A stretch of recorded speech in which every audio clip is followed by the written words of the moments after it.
And so, hello guys, and welcome back again to that Mark MTGTV.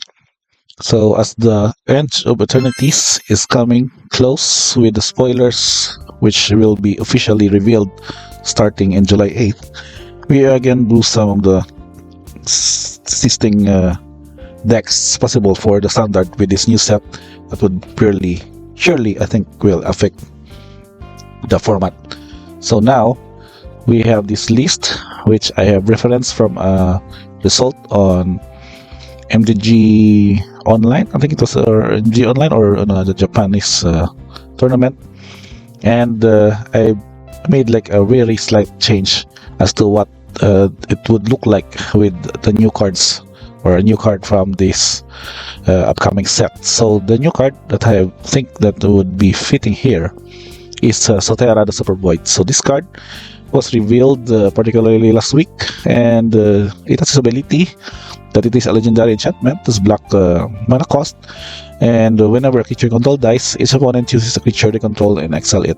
So it goes well against other aggro or mid-range decks, and your deck would definitely go with the sacrificing effects or any Winnie tokens effects that can benefit from this. And that at the beginning of your end step, if a player controls no creatures, sacrifice this one, and then you can sacrifice Sothera, and then put a creature card exiled with it into the battlefield under your control with 2 additional Sun counters. More so if your opponent has brought in a big threat, for example, and then you would be able to get this and use it to your advantage as you get this trigger if he or she doesn't control a creature at your end step trigger. So it is 2 copies in the deck, but let's take a look at the overall deck build. I call this one as the Age of Eternities Orzhov Sacrifice. This is based again for the sacrificing decks, which has seen also some gameplay in standard. So it has 29 creatures, 2 enchantments, 2 instants, 5 sorceries, and 22 lands. So let's take a look at the lineup of the creatures. We start off with the one of these cards. Let's check the mana value. So we have a lot of one drops in this build, and that we have chosen some of the creatures that can benefit with the sacrifice effects and generate more card value. This particularly are the following.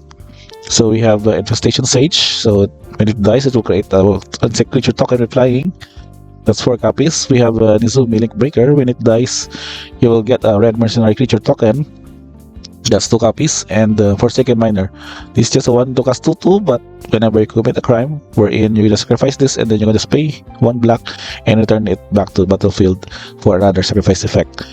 And the other 1 drop here that's new from the Final Fantasy set is Cecil Dark Knight, which can also benefit, that can and anytime can transform into Cecil Regent Paladin for a 4/4 life drinker. And that for the engine that gets you sacrificing this is your mainly this 2 mana cost Bartolomeo del Presidio. So this legendary creature has this ability that sacrifices another creature artifact. You put a Sun counter on Bartolomeo, make sure that you can make it bigger and make him a better threat in this deck. And so this one obs or the 1 mana cost are your sacrifice fuel for this card. In addition also to the 2 drops, we have 4 copies of Voice of Victory, which can also generate tokens because of the mobilize and can nullify shenanigans from your opponent because they cannot cast spells during your turn. This is also very relevant because these extra tokens can be used to feed up Bartolomeo, at the same time gets you a good army for the other trigger. So what else do we have for the 2 drop, which is your Dark Confidant? So this is basically reprinted in Final Fantasy. So this is the look of this card, and can also, of course, the good way to fuel is to card draw at the cost of your life. But at the same time, this life lock effect would be neglected later on by this card. You see this card, Final Fantasy Sephiroth Fabled Soldier. Whenever a creature dies, target opponent loses 1 life and you gain 1 life. So if this is the 4th time this ability has resolved this turn, you can transform it into a 5/5 Sephiroth 1-week angel. But let's look at this ATB effect. When it enters artifacts, you may sacrifice a creature if you do draw a card. So not only a sacrifice engine, but also gets you to card draws whenever it enters or attacks.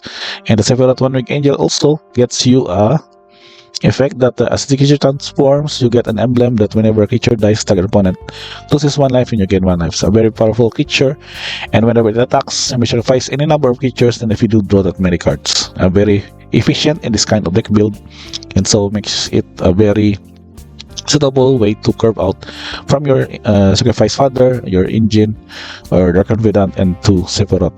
So let's check on what other cards this deck offers. We have 2 copies of Breathless Slowbringer, and also a utility creature that when it enters the battlefield, sacrificing a creature to destroy a non-permanent. That's 2 copies. And also Enjoying Innocence, which triggers that when our creature you control enters with power 2 or less, this will trigger a draw card. And also in itself is very resilient also, because when it dies, you get this creature, return it to battlefield as an enchantment. And that is your creature lineup, which of course works well with Sothera Super Void. Like for example, you have Voice of Victory mobilized, so those tokens will die at the end of their end step, and will also trigger Sothera, so that this opponent could also exile a creature to control of their choosing. Now for the one-offs of the spot removals, of course we need main deck spot removals for this deck.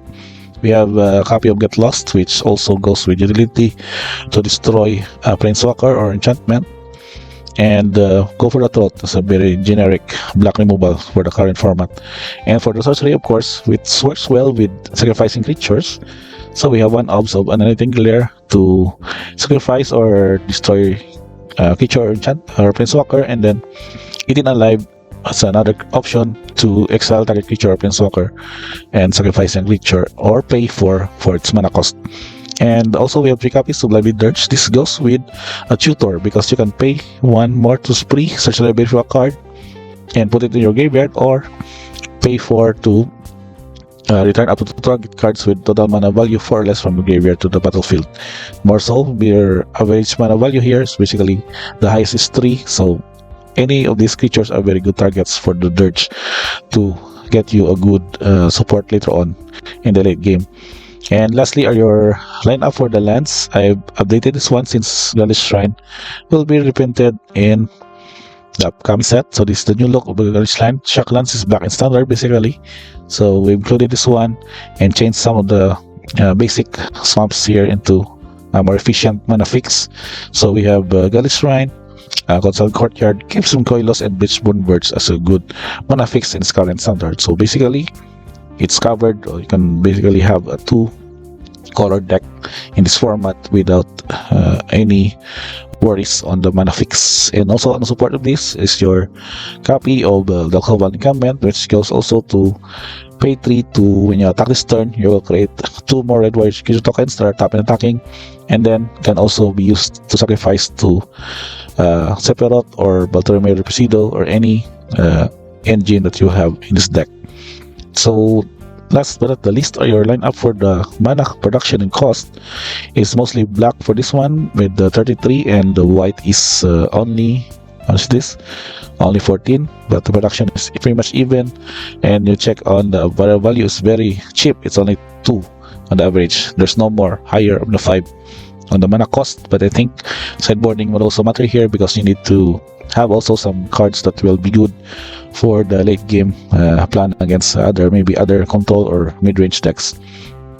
And let's check on the categories and tokens for this deck. We have 5, basically 4 tokens and 1 extra. The extra is the emblem, and tokens are Insect, Map Token, Mercenary, Warrior, and this is the emblem of Sephiroth to get you to have this effect that whenever a creature dies, target opponent loses 1 life and you can 1 life. So I think that's pretty much it for now. Would be an initial look of the Black-White Sacrifice deck in standard. This will be further improved once we see more of the previews from Edge of Eternities. And for now, we'll just share to you guys the idea of how this deck would function in the core of having this effect to win you more by sacrificing creatures and benefiting from them for each of these sacrifice triggers with Sephiroth, Bartolomeo, and other, and the new card Sothera, the Super Point. So I guess that's pretty much it, guys. Thank you for checking this one. We have again the Orzhov Edge of Eternities sacrifice deck, And don't forget to like, subscribe. We still have more of the upcoming deck discussions for standard deck boosts with this new set, Edge of Eternities. Thank you for watching, and see you guys on the next video.